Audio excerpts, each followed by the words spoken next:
આજે 8 માર્ચ આંતરરાષ્ટ્રીય મહિલા દિવસ. આજનો દિવસ એટલે મહિલાઓને આર્થિક, સામાજિક અને ખાસ તો સાંસ્કૃતિક અને રાજકીય રીતે બિરદાવવાનો દિવસ છે, ઉજવણીનો દિવસ છે અને સમાનતા વિશે જાગૃતિ લાવવાનો છે. ઘરની ચાર દિવાલોથી લઈને ખાસ તો આકાશમાં અંતરિક્ષ સુધી આજે મહિલાઓ નેતૃત્વ કરી રહી છે. દરેક ક્ષેત્ર હોય, વિજ્ઞાન હોય, ટેકનોલોજી હોય, રાજકારણ હોય કે પત્રકારત્વ હોય, જ્યારે સ્ત્રી શક્તિનો ડંકો વાગે છે ત્યારે ગર્વ અપાવે છે. અને આજે એવી જ એક સ્ત્રી શક્તિ, ગર્વ અપાવતી એક મહિલા, સક્સેસફુલ વુમન, જે સામાજિક ક્ષેત્રે ઘણું બધું યોગદાન એમને પહેલાં પણ આપ્યું છે અને અત્યારે રાજ્ય સરકારમાં મંત્રી તરીકેની પણ જવાબદારી નિભાવી રહ્યા છે. જામનગર ઉત્તરનું નેતૃત્વ પણ કરી રહ્યા છે એવા મંત્રી શ્રી રીવાબા જાડેજા આપણી સાથે ઉપસ્થિત છે. રીવાબા, ખૂબ ખૂબ સ્વાગત છે આપનું. Thank you so much for having me here. અને હું તમામ માતૃશક્તિને અને સમાજને આંતરરાષ્ટ્રીય મહિલા દિવસની ખૂબ હૃદયપૂર્વકની શુભકામનાઓ પાઠવું છું. સંઘર્ષ કરતી સ્ત્રી વધારે સુંદર લાગે છે, તમે પોતાના વક્તવ્યમાં પણ કહ્યું. તમે આજે જે સ્ટેજ પર પહોંચ્યા છે, ઘણો બધો સંઘર્ષ કર્યો હશે. ઘણી બધી સ્ત્રીઓ છે તમને પ્રેરણા માને છે, તમારા સુધી તમે જે પ્રકારે આગળ પહોંચ્યા છો એવી રીતે પહોંચવા માગે છે, તો તમે એ સમાજની તમામ સ્ત્રીઓને શું કહેવા માગશો? ફર્સ્ટ ઓફ ઓલ, અત્યારે આપણો દેશ જે પોઝિશન ઉપર છે એમાં ઉપલબ્ધતા અને તકો માટે કોઈ કમી નથી. જરૂર છે પોતાના કૌશલ્યો ઉપર, પોતાની કોઈને કોઈ સિદ્ધિ ઉપર અને પોતાની આવડત ઉપર ભરોસો રાખવાનો. અને પારિવારિક જીવનમાં પણ એ ભરોસો જો સંપાદિત થાય છે તો દીકરી અત્યારે દરેક ક્ષેત્રમાં આગવી રીતે પોતાનું જે અસ્તિત્વ છે અને બીજા માટે પણ એ પ્રેરિત અને પ્રેરણારૂપ બની શકતી હોય છે. અને એક્ઝામ્પલ્સ આપણે જોઈએ તો કદાચ ફિંગર ટિપ્સમાં ટૂંકી પડે એટલા ઉદાહરણો અત્યારે આપણી પાસે છે. ઇતિહાસ અનાદિકાળથી લઈને અત્યાર સુધી ઘણી બધી માતૃશક્તિએ આ દેશના વિકાસમાં કોન્ટ્રીબ્યુશન આપેલું છે. ત્યારે વિકાસ માટે અને આ દેશ માટે થઈ અને તમારું યોગદાન અતિ આવશ્યક છે. ત્યારે પોતાની જાત ઉપર, પોતાના કેલિબર ઉપર આપ સંપૂર્ણ રીતે વિશ્વાસ રાખો. સિદ્ધાંત, નૈતિકતા અને નૈતિક મૂલ્યો સાથે આગળ વધશો તો સ્કાય ઇઝ ધ લિમિટ.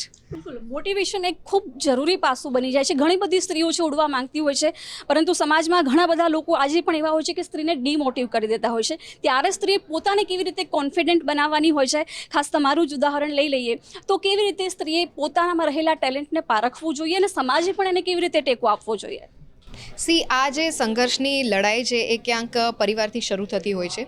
કોઈ દીકરીને આગળ વધવું છે, એનામાં કોઈ પણ કલાની વાત હોય, સાહિત્યની વાત હોય અથવા તો એડ્યુકેશનની વાત હોય, કોઈ પણ ક્ષેત્રે જ્યારે એને આગળ વધવું હોય ત્યારે પારિવારિક સહયોગ ખૂબ જ આવશ્યક રહેતો હોય છે. ત્યારે હું મારા માધ્યમથી આપ સર્વે દર્શક મિત્રોને પણ વિનંતી કરું છું કે જે સમાજમાં અને જે પરિવારમાં દીકરી છે, દીકરીને ઉડાન આપવા દો. સંસ્કાર સાથે મૂલ્યો આધારિત શિક્ષણ જો આપેલું હશે તો ચોક્કસ એ પોતાનો પથ જે છે એ પ્રકાશિત કરશે અને એક પરિવારને પણ ગૌરવ અપાવશે. અને આપણામાં તો કહેવાય છે કે દીકરી જે છે બે કુળને તારે છે. ત્યારે હવેનો યુગ જે છે એ દીકરીઓ માટેનો યુગ છે. ત્યારે એમના ઉપર વિશ્વાસ દાખવી અને સમાજના જે જરૂરી નથી એવા બંધનોમાં એને બાંધવા કરતાં એના ઉપર વિશ્વાસ મૂકી, સંસ્કારો આપી અને એને આગળ વધવા માટે ઉડાન આપશો તો એ ચોક્કસપણે તમારો અને પરિવાર અને સમાજનું નામ રોશન કરશે. પહેલા એક સમય હતો જ્યારે મહિલાઓ ભાગીદાર હતી, હવે તો મુખ્યત્વે નેતૃત્વ મહિલાઓ કરી રહી છે. આજે એવું કોઈ ક્ષેત્ર નહીં હોય કે જ્યાં મહિલાઓ નેતૃત્વ નહીં કરી રહી હોય. આવનારા 5 થી 10 વર્ષમાં તમે ભારતીય મહિલાઓને ક્યાં જોઈ રહ્યા છો? બિલકુલ, આનો પાયો આપણા આદરણીય પ્રધાનમંત્રી શ્રી નરેન્દ્રભાઈ મોદી સાહેબે બહુ પહેલાં નાખી દીધેલો. G20ની સબમિટમાં એમણે સમગ્ર વિશ્વનું નેતૃત્વ જ્યારે ત્યાં હાજર હતું, એમની હાજરીમાં એમણે એક વાત કહેલી કે પહેલાં અમારા દેશ વિશે એવું કહેવાતું કે આ દેશનો વિકાસ થશે તો માતૃશક્તિનો પણ વિકાસ અમે ક્યાંક કરી શકીશું. પરંતુ હવે આ ટર્મિનોલોજી અમે ચેન્જ કરીએ છીએ, આ વ્યાખ્યા અમે સંપૂર્ણ રીતે બદલીએ છીએ અને ફક્ત નારી સશક્તિકરણની, વુમેન એમ્પાવરમેન્ટની વાતો કરવા કરતાં એકચ્યુઅલી એને ફ્લોર ઉપર કેવી રીતના લઈ જવું એ આદરણીય પ્રધાનમંત્રીશ્રીના નેતૃત્વમાં આપણે સિદ્ધ કરી બતાવ્યું છે. અને એમણે ખૂબ મક્કમતાથી એક વાત મૂકેલી કે હવે માતૃશક્તિના વિકાસના આધારે આ દેશની દિશા, ગતિ અમે નિર્ધારિત કરી શકીએ છીએ.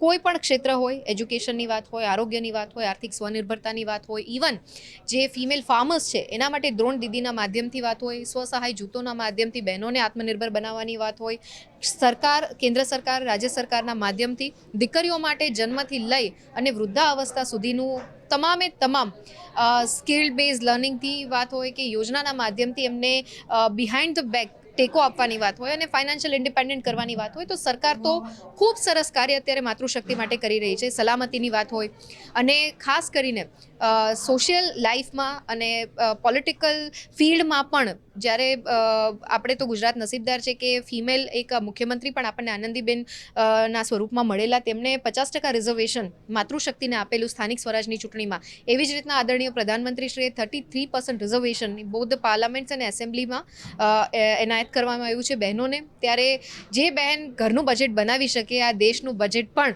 ખૂબ સરસ સુનિશ્ચિતતા સાથે બનાવી શકે, એ વિશ્વાસને સાર્થક કરતું આ એક નિર્ણય છે. ત્યારે એમને આવકારીએ અને બહેનોને વિપુલ પ્રમાણમાં તક મળે એ માટે આપણે એક સામાજિક દ્રષ્ટિએ પણ સહભાગિતા દાખવી અને પ્રયત્ન કરીએ. બિલકુલ. અને એક છેલ્લો સવાલ કે દર વખતે અલગ અલગ થીમ પર મહિલા દિવસની ઉજવણી થાય છે અને આ વખતની થીમ છે rights, justice and actions for all the women and girls. એટલે છેલ્લે આ મહિલા દિવસના ખાસ અવસરે તમે તમામ મહિલાઓને, તમામ દીકરીઓને શું કહેશો?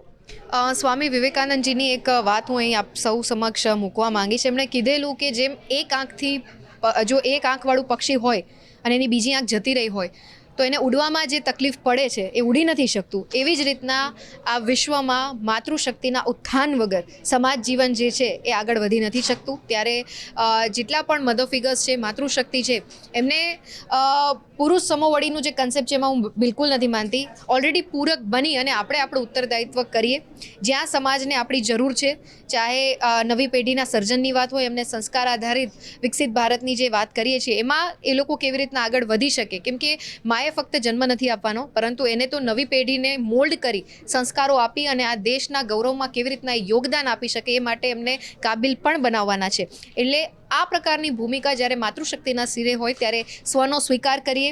જે ઘરમાં દીકરીઓ છે, જે ઘરમાં પુત્રવધુ છે, એમનો સ્વીકાર કરીએ અને એમને ઉડાન માટે પૂરતી તક આપીએ. કેમ કે ભારત હવે વિકસિત ગુજરાતથી વિકસિત ભારતની પરિકલ્પનામાં ખૂબ તેજ ગતિથી આગળ વધી રહ્યું છે. જરૂર છે તો આજની યુવા પેઢીની માતૃશક્તિના કોન્ટ્રીબ્યુશનની, અને આ દેશ તમારી રાહ જોઈ રહ્યો છે. જસ્ટ તમારી ઉડાન, સ્વપ્નની ઉડાનને પાંખો આપો અને આવનારા સમયમાં આ દેશને એક અલગ ગૌરવ અપાવો, એ જ હું શુભેચ્છા આપવા માગું છું. Thank you so much Rivaba, આપ મારી સાથે જોડાયા. તો નારી શક્તિને વંદન કરવાનું ન માત્ર આજનો દિવસ, પરંતુ રોજ એમને વંદન કરવું એ ખૂબ જરૂરી સમાજ માટે. કારણ કે સ્ત્રી છે તો જ સમાજનો વિકાસ છે અને દેશનો પણ વિકાસ છે. ગુજરાત ફર્સ્ટ થકી પણ આ તમામ લોકોને મહિલા દિવસની ખૂબ ખૂબ શુભકામનાઓ. કેમેરામેન વાય મોહનજી સાથે જિજ્ઞાસા પટેલ, ગુજરાત ફર્સ્ટ, અમદાવાદ.